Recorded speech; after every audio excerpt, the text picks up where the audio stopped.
Knight of the Seven Kingdoms is the newest Game of Thrones spin-off, set to air in just 2 weeks on January 18th.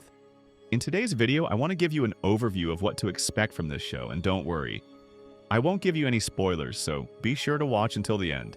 The show adapts George Martin's Tales of Dunk and Egg novellas, The Hedge Knight, The Sworn Sword, and The Mystery Knight.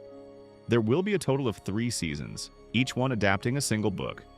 The first season is confirmed to have 6 episodes of around 30 minutes each, and will explore the events of the first book, The Hedge Knight. The story takes place roughly 70 years after House of the Dragon, and about 90 years before Game of Thrones, placing it between the height of Targaryen rule and the later fall of the dynasty. A Knight of the Seven Kingdoms sits squarely in the middle of the 2 series.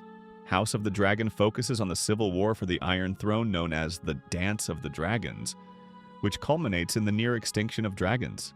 That series is set between 101 and 129 years after the conquest. Another important note is that we won't see any dragons in this series, because by the time this story takes place, all of the dragons are already extinct. Game of Thrones begins in the year 298, after the conquest, meaning the new show is set a little less than 90 years before the original series. Pretty much right in the middle. There are also some clear nods to Game of Thrones in A Knight of the Seven Kingdoms. The series follows the story of Dunk, who served as a squire to Sir Arlan of Pennytree. Sir Arlan took Dunk in when he was around 5 years old and taught him everything he knew about swordsmanship and the true meaning of knighthood. The story begins with Sir Arlan's death, when Dunk is around 16 or 17 years old. Having lived his entire life as a hedge knight, Dunk decides to follow in Sir Arlan's footsteps, as this is the only life he has ever known. Unlike most of the knights we've met in Game of Thrones and House of the Dragon, a hedge knight serves no house or city. They travel from place to place, helping anyone willing to hire them. In many ways, they are similar to mercenaries, which is why hedge knights often have a bad reputation. Many of them eventually turn to stealing just to survive. But this isn't the case for Dunk. Sir Arlan wasn't the greatest fighter in the realm. He was fairly mediocre, and the skills he passed on to Dunk were the same.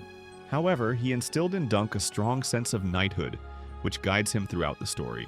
Unlike other knights who seek only glory and wealth, Dunk stays true to his vows, to protect the weak and innocent and to fight for what is right.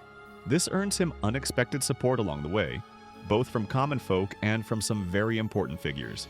The story follows Dunk's journey as he sets out to join a tournament in Ashford. On the way, he stops at an inn where a stable boy named Egg asks to become his squire, but Dunk refuses. Still, this doesn't discourage Egg, who later arrives at Ashford hidden in the back of a cart. There, he reunites with Dunk, who eventually agrees to take him on as a squire, much like Sir Arlan once did for him. The rest of the story takes place at the tournament in Ashford, where we meet a wide range of characters from many of the great houses of Westeros, including the Targaryens, Lannisters, Baratheons, and many others. The main antagonist of this story is Aerion Targaryen, also known as Aerion the Monstrous, and you'll quickly see that the name is perfectly justified. Aerion is the second son of Maekar Targaryen, and he has 3 brothers, an older brother, Daeron, and 2 younger brothers, Aemon, better known as Master Aemon, whom we later see as the Lord Commander of the Night's Watch, and Aegon. In the trailer, we can also see my favorite character from the book, Lyonel Baratheon. And since I promised not to include any spoilers, I can't explain why I like him so much, but you'll definitely understand once the show airs. Unlike Game of Thrones or House of the Dragon, A Knight of the Seven Kingdoms is expected to have a lighter tone in parts. The Dunk and Egg stories emphasize chivalry, idealism, and the struggles of a wandering life more than brutal political intrigue. The show appears to maintain a warm, light-hearted atmosphere, and we can already see from the trailer that the creators are aiming to stay as faithful to the books as possible. This means we can expect many memorable moments between Dunk and Egg. While violence and danger are still present, the source material is less focused on torture and extreme cruelty than the original series. That said, themes such as scheming, loyalty, identity, and nobility remain central to the story. So don't expect the usual format where major characters start dying from the second episode onward. Instead, there is only one major death at the end of the season.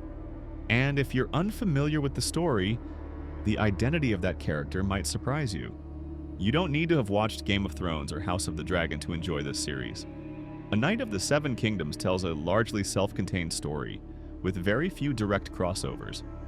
You won't need extensive knowledge of the later Targaryen downfall, or the War of the Five Kings to follow along. Still, this is a show worth watching because it ties perfectly into the broader events of Game of Thrones. The events depicted here help set the wheel in motion for everything that happens in Westeros decades later, from the tragedy at Summerhall all the way to the defeat of the Night King. Another interesting detail about Duncan the Tall is that he is an ancestor of one of our favorite Game of Thrones characters, none other than Brienne of Tarth. We'll see how the show turns out in just 10 days, but based on the trailer, I have high hopes that it will stay true to the books and deliver a wonderful journey alongside Dunk and Egg.